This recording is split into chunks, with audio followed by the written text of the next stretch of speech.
full 10 laps in here without any further incidents. Wayne Maxwell taking up his position on the front row of the grid. He has been. Superbikes are go. Good start once again from Wayne Maxwell. Jack Miller hasn't got it off the line as well. Looks like a cracking start also too for Ollie Bayliss. And Jack Miller in 4th place as they make their way through Pirelli corner turn 2 for the first time. Ollie Bayliss leads it from Maxwell, but it is Ollie Bayliss. Wouldn't he love to win this one? He did beat Wayne Maxwell in Darwin in the second. Stricken Caterpillar Yamaha being wheeled back to the pits. Yep, and he's made up a lot of ground front with Maxwell in second. Carrying a lot of corner speed, Jack Miller through that area of the track. Right behind him is Crew Halliday, not losing anything. Bayliss has run wide, fraction wide again, and Allison said, thank you very much, I'll go up there. So it is 2 3-time champions at the head of this field. Yeah, up front. And we know that they're fast. Jack Miller regularly getting over 300 kilometres an hour. That bike that is pretty standard. Miller, look how deep he is on the brakes. The bike's starting to move around everywhere as he goes up the inside of Ollie to take up the running in 3rd position on board. Times are going to be quick this time out. I think that's pretty similar to what he did in the first race. It was. Super quick. No, that's not the first person to run wide there this weekend. He tries to get the drive out, and he's also got, Ollie Bayliss, he's got a Crew Halliday. Really hanging on to the back of Maxwell out front. Yeah, and as you say, Halliday's there too. But look at the BMW man now, isn't he? Remember last year at the end of the season, he finished it off with 2 podiums. He's going for it. Oh, he's looking Park for as well. All the Supersport 300s look. These bikes look far more composed. Well, the tyres make the difference. Miller's closing that gap down again. Allerton there. Bayliss just drifting off a little in the background. Speaking of drifting, I love the way that he is as deep and late on the brakes as you can get. And he's also fast through those first couple of corners too, how they string together in succession. He was actually Billy Van Erd's bike, helping Josh Hawke. Harry Voigt helping Harry out as well. Absolutely. Holding down 3rd position at the moment on board bike number 43. Behind our champion for 2021, Wayne Maxwell. Glenn Allerton, who would be, apart from the veterans in Michael Edwards and Nathan Spiteri, the next morning. I think that could very well be very close to Jack's fastest lap of the weekend. As well. The Rubber and Jack on Michelin. Michelin haven't really been here before, so it's a bit of a but it will be once again Troy Herfoss finishing in the top 3 in the championship, as he has done every year. Absolutely. Ollie Bayliss seems to have settled down a little bit now. It's good to see. Had a rough couple of first laps. 2 tomorrow, the bike that he'll be riding in the World Supersport Championship for Barney Racing here tomorrow. What's the story with Troy Herfoss? Yes, exactly, Troy. I don't think you told anybody that you the rest of the riding. Yeah, obviously I'm not out there because it's really painful to ride. I couldn't stop and I went off the track at 200k an hour and into the dirt, and it just physically it's just very hard for me. Because the injuries you're recovering from, I mean, it should have 13 or so weeks since my femur was redone, and it's too early, and I was sometimes. I think you dodged a bullet anyway with that last race. Thanks for chatting, Troy. Wow. You rest up. All right, back to you, Stephen Phil. Thanks very much, Kate. Yeah, great to hear from Troy Herfoss. The championship, Troy Herfoss will remain in 3rd, especially if it is where Crew Halliday finishes now, because he'll 120. So, yeah, I honestly, I don't think 2nd or 3rd or 4th matters to Herfoss.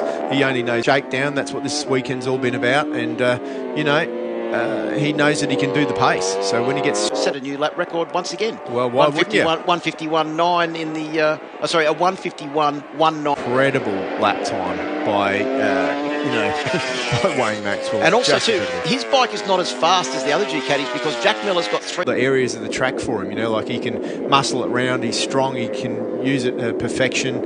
Grid, but, disappointing for him. He's back in 8th position at the moment. At least he'll get some points. Out West is currently holding down 6th place, and he's only 1.9 seconds behind Ollie Bayliss at the moment, too.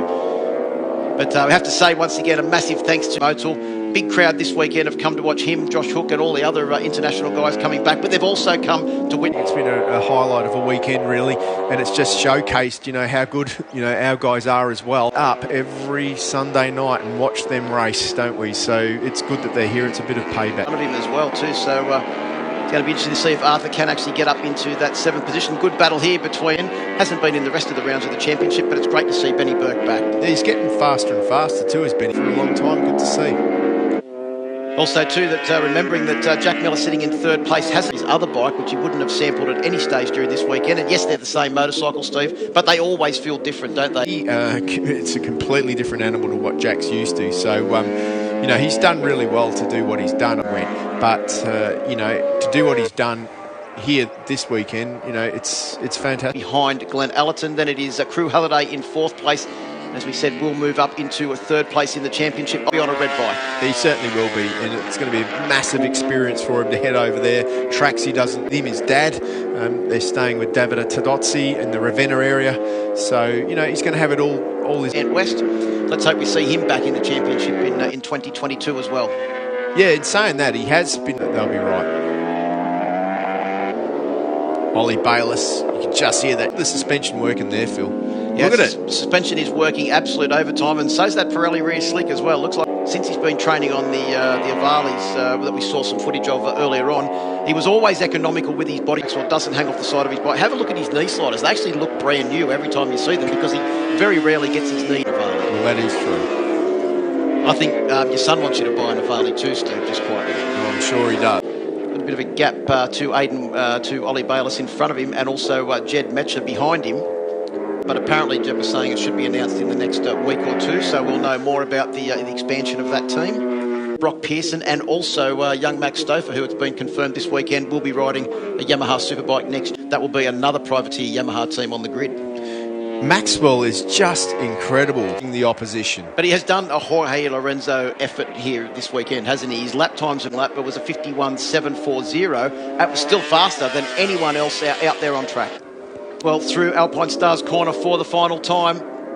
There is 18 corners on this just about. I've still got a fair bit of work to do to try and catch up that in the remaining corners. Yes. So great to see. It's looking pretty close to me. I think Cruz found a little bit in the second half of this lap. It's all about, you know, Wayne Maxwell. What a rider. What an inspiration he's been throughout his career.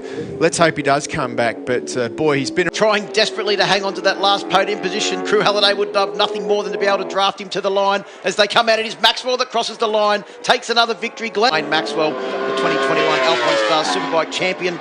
And also to Glenn Allerton, who will now take second. A little crazy. Yeah, maybe, but he has ridden well. But and he's been consistent across every race too. Whole weekend. Absolutely incredible stuff. Jack Miller, thanks for coming as well.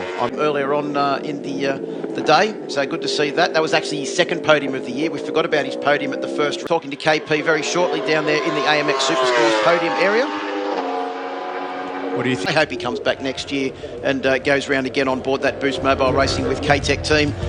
Benny Burke, good result for him. Jack Davis, the South Australian, takes 12. West, who didn't finish, and also Lachlan Epps, who pulled into the pits. And there's Jack Miller doing a motocross style. Here to the Bend Motorsport Park this weekend, just with the hope of maybe seeing Jack Miller up close, getting a selfie. He's got something going on. He's got a plan. That is sensational. Top stuff. Talked to everyone that wanted to have a chat, and there's been plenty of them as well. Yep. He is a real superhero. There we go. 3 championships, made no mistakes. And look at that. That's a burnout, right? Absolutely fantastic. How good is it for Glenn Allerton and Wayne Maxwell to be... It all happened last minute, didn't it? So for it to happen last minute like that, we just, you know, once again say thank you very much. Rescue. Yeah. Motorcycle Insurance Australian Superbike Championships presented by Motul.